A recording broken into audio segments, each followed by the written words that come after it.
Thank you for coming. No thanks are necessary, General. I trust your recuperation continues apace. I cannot complain. Thanks to Higiri and her ministrations, I've regained much of the strength I lost during my imprisonment.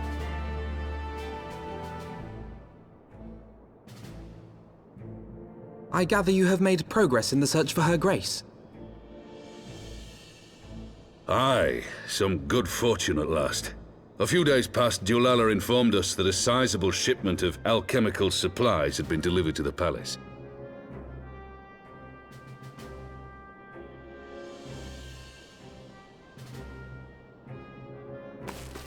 With Papa Shan's assistance, I set out to ascertain the source and nature of the shipment.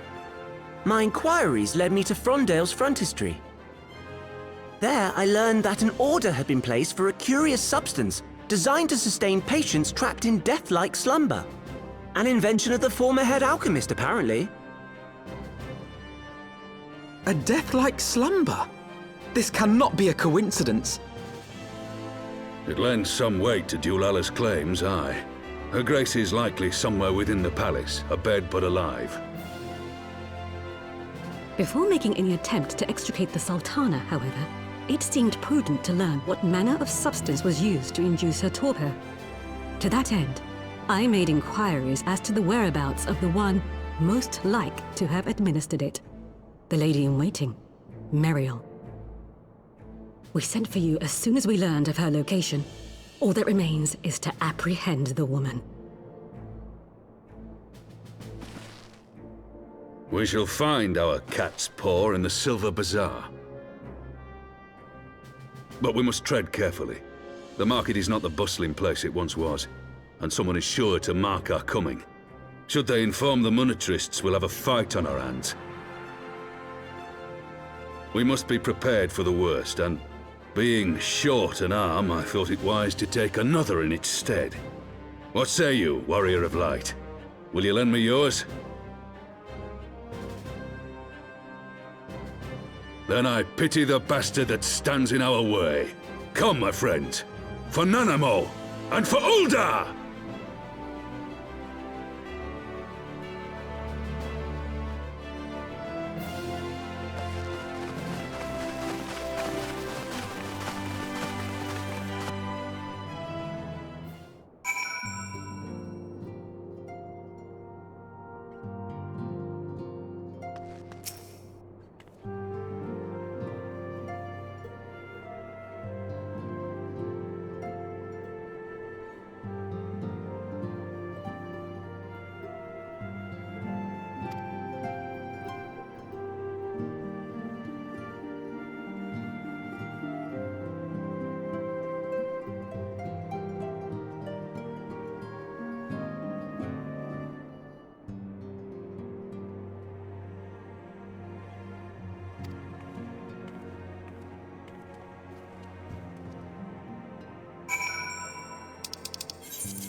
You are Meriel, the Sultana's former lady-in-waiting?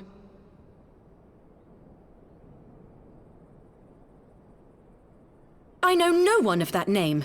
Pray excuse me.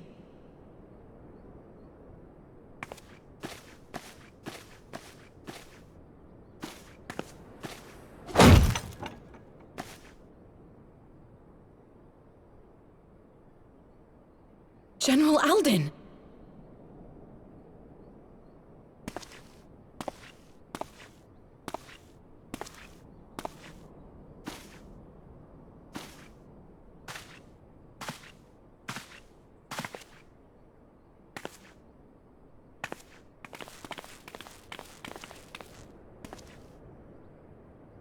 We will have the truth from you, girl.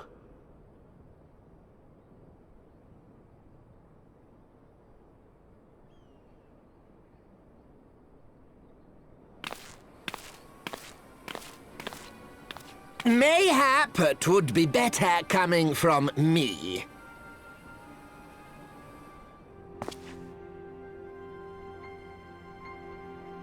Lolarito, you'd best talk fast. As you know, Teleji Adeleji's Cartono reclamation bill was no more than a facade. A means to get his grubby little hands on that Allagan monstrosity Omega. When he learned of Nanamo's intention to abdicate, however, he was forced to amend his plans. Suddenly, assassination seemed the most promising way to further his ambitions.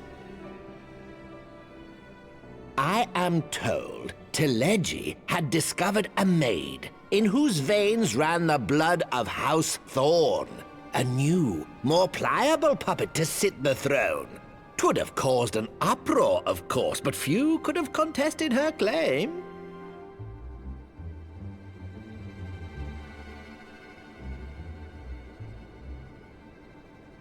'Twas plain that Teleji's wild machinations had outgrown our ability to control them.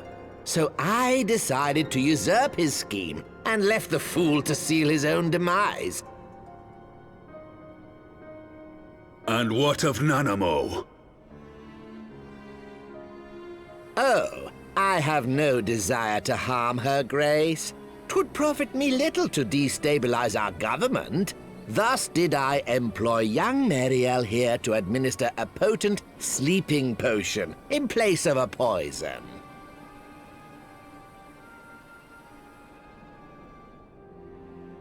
You should know, General, that your dear friend Ilberd was fully aware of my plan. I had him lie about the assassination as a means to prime your rage against Teleji. We weren't entirely sure how you would react, but things went rather better than expected.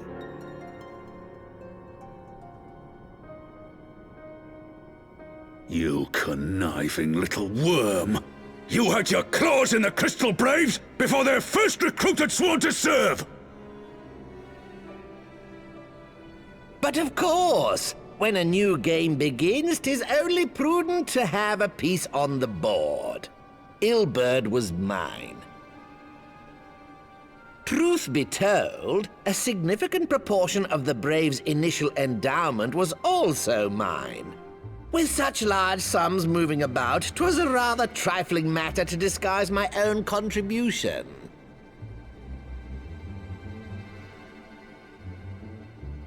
Ah, Ilberd.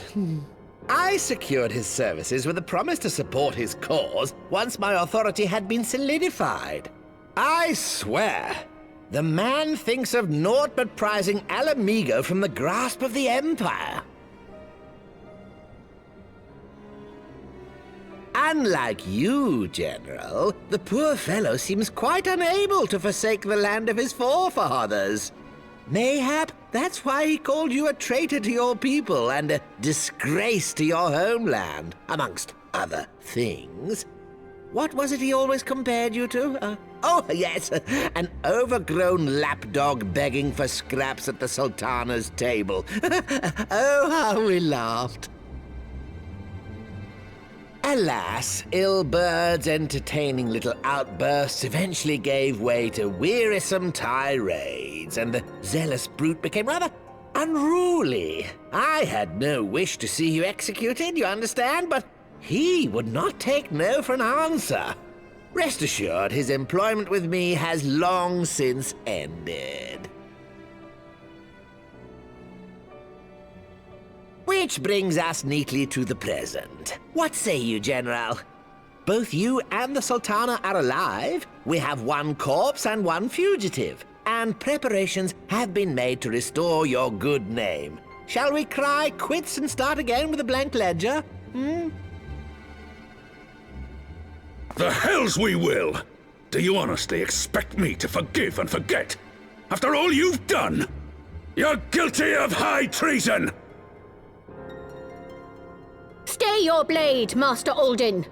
You yourself are not innocent. Or have you forgotten your own crime in executing Teledji Adeledji without trial? Though you acted out of loyalty to the Sultana, such deeds are in violation of both the word and spirit of the law.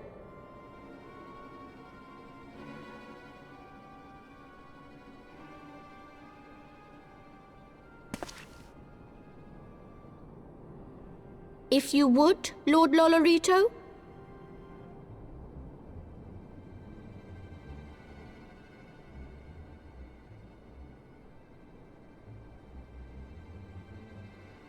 This potion will wake the Sultana from her slumber.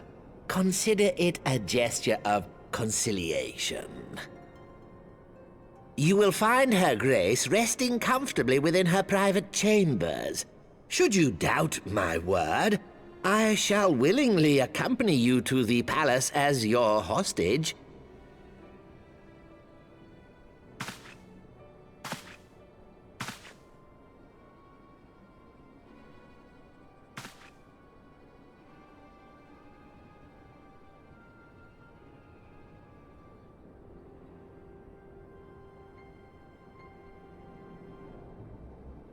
I like not your motives, Lolorito. But you saved the Sultana's life, and for that, you have my gratitude.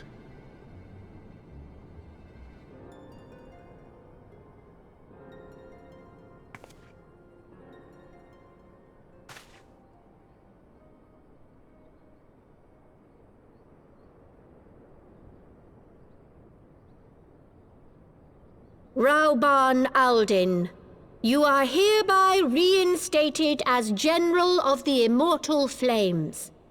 The citizens of Uldar shall once more be united under Nanamo Ulnamo, and together we shall usher in a new age of prosperity.